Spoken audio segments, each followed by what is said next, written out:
Vamos falar de 4 erros que podem te custar muito caro no INSS da tua obra. Então, se tu quer entender quais são os 4 erros principais que a gente pega aqui no nosso escritório e que podem custar muito caro quando o assunto é INSS de obras, gruda aqui comigo nesse vídeo que a gente vai falar um pouquinho sobre isso hoje. Mas antes, deixa eu me apresentar. Se tu caiu de paraquedas aqui e ainda não me conhece, meu nome é Celso, eu sou engenheiro civil, eu sou especialista em regularização de imóveis, eu sou especialista em redução de INSS de obras de pessoas físicas e toda segunda-feira às 19 horas tem um vídeo novo aqui no canal, justamente para mostrar para os proprietários dos imóveis a importância deles terem os seus imóveis devidamente regularizados, devidamente averbados lá na matrícula do registro de imóveis.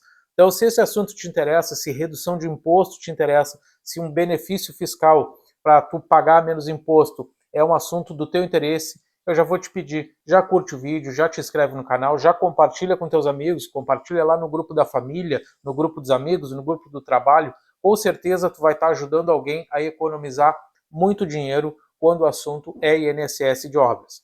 Beleza? Já curtiu, já comentou, já compartilhou, já te inscreveu no canal? Então vamos ao assunto do vídeo que é o que interessa. Vamos falar dos 4 principais erros que a gente pega aqui no nosso escritório e que podem estar saindo e te custando muito caro quando o assunto é tributação referente à Receita Federal, referente ao INSS de obras. Bom, o primeiro erro é errar no Cadastro Nacional de Obras.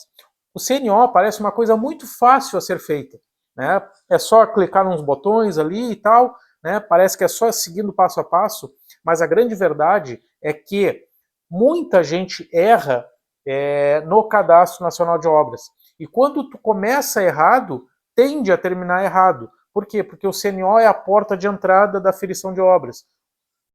A Receita ela pega os dados que estão cadastrados lá no CNO e em cima desses dados é que ela faz todo o cálculo, ela faz toda a memória de cálculo baseada com o que está no CNO. Então, se tu errar lá na destinação da obra, se tu errar na categoria, se tu errar no tipo, né, se tu errar se a obra é período decadencial e tu errar na data, então isso aí pode acabar te custando muito caro. Por quê? Porque toda a base de cálculo é baseada lá no CNO. Um erro muito comum que a gente pega aqui no nosso escritório e que as pessoas se confundem muito e às vezes por isso que é importante ter um especialista ali para te ajudar na abertura do CNO, por mais simples que pareça ser, é quando é uma obra antiga, né, e a pessoa faz uma ampliação e aí regulariza tudo na prefeitura, e aí a pessoa diz assim, a minha obra já era existente, e aí agora eu aumentei, então isso aqui é um acréscimo. E aí ela coloca lá obra existente e acréscimo. Só que o que as pessoas não sabem, né, por serem leigas no assunto, é que quando tu coloca acréscimo lá no CNO, né, tu coloca existente e uma área de acréscimo, só vai sair uma CND com a área de acréscimo. Por quê? Porque a Receita ela entende que a área existente já passou por em algum momento por uma aferição. Então as pessoas erram muito nessa questão de existente, de acréscimo, né, erram muito nas áreas complementares, deixar de cadastrar uma área complementar ou cadastrar uma área complementar indevida é um erro muito comum nos CNOs, né, nos Cadastros Nacionais de Obra. Então, gente, apesar de parecer uma coisa extremamente simples, uma coisa extremamente passo a passo, digamos assim, se tu não estiver muito atento naquilo que tu está fazendo, a tendência de dar errado é muito grande. E quando a gente fala dar errado no CNO, é consequentemente dar errado na aferição e consequentemente dar errado no valor que tu tem a pagar. Ou tu pode estar pagando muito a mais do que tu deveria pagar, ou tu pode estar incorrendo numa fraude fiscal. E aí tu vai responder mais tarde lá na Receita Federal. Então o primeiro erro é o erro no Cadastro Nacional de Obra. O segundo erro, o que é? É usar créditos indevidos no momento da aferição, gente. O que são créditos indevidos no momento da aferição?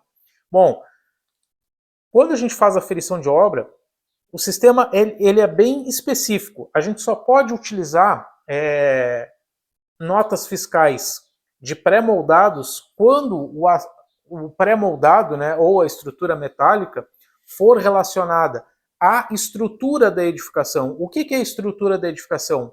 Pilares e vigas, né, e paredes externas. Estrutura da edificação. Então, as pessoas acham que se elas têm uma laje pré-moldada, elas podem usar porque é elemento pré-moldado. Não, não pode, não se deve cadastrar esse tipo de nota fiscal lá no CERO, né? As pessoas também marcam que usam concreto usinado, mas as pessoas não têm uma nota fiscal daquele fornecimento do concreto usinado. Então, usar esse tipo de crédito indevido, né, isso é fraude fiscal, gente. Isso aí é contra a norma da Receita Federal, contra a IN 2021.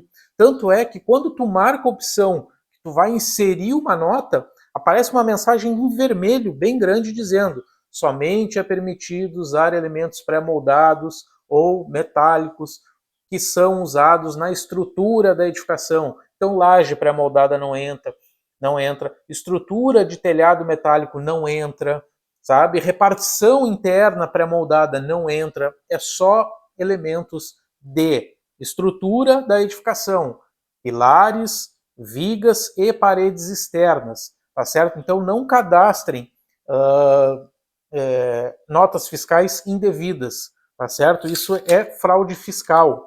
Um outro erro que é muito comum, né, o terceiro erro para a gente fechar o vídeo aqui, é não observar o período decadencial da obra. Como é que eu vou explicar isso? Obras que têm 5 anos a mais ou mais de existência, elas têm direito à isenção do INSS de obras. Mas não são 5 anos comuns, são 5 anos fiscais. Tá certo? 5 anos fiscais. Qual é a diferença?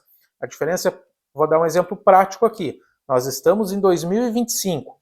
2025 é o ano corrente, tá certo? Então, esse ano ele não conta. Então, ele vai começar a contar 24, 23, 22, 21, 20. Até tudo que é de 1º de janeiro de 2020 para cá, para frente, é tributável. Tudo que é de 31 de dezembro de 2019, ele é decadente. Mas não é simplesmente existir a construção. A gente tem que ter os documentos comprobatórios conforme a Instrução Normativa 2021 da Receita Federal. Artigo 42, parágrafos 3º e 4º e 5º. Certo? Se vocês tiverem qualquer dúvida sobre quais são os elementos que a gente utiliza para comprovar o fim da obra, artigo 42 da IN 2021, parágrafos 3º, 4º e 5º, te dão uma série de documentos que precisam a gente ter, o proprietário da obra ter, para poder fazer essa decadência da obra, entendeu? Aí, um erro muito comum é as pessoas errarem a data de cadastro no CNO. Né? Quando as pessoas erram a data de cadastro no CNO, e a obra é decadencial e elas colocam uma data de início que é não decadencial, obviamente o sistema vai calcular imposto a pagar. Outra coisa, as pessoas erram a data de término, né? Então, se errar a data de término, o sistema também vai puxar imposto a pagar. Então, gente, errar no prazo decadencial da obra é errar na aferição. E isso vai te custar caro. Às vezes tu tem direito a uma isenção e por um erro de detalhe de cadastramento no CNO, tu perde esse direito.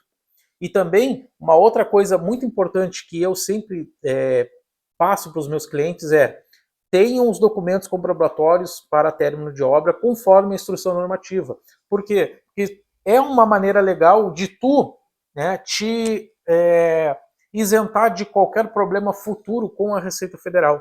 Tá certo, gente? Então são esses 3 erros mais comuns que a gente pega aqui no nosso escritório, que a gente resolveu trazer para vocês e que espero que, sinceramente, vocês não passem por eles, né?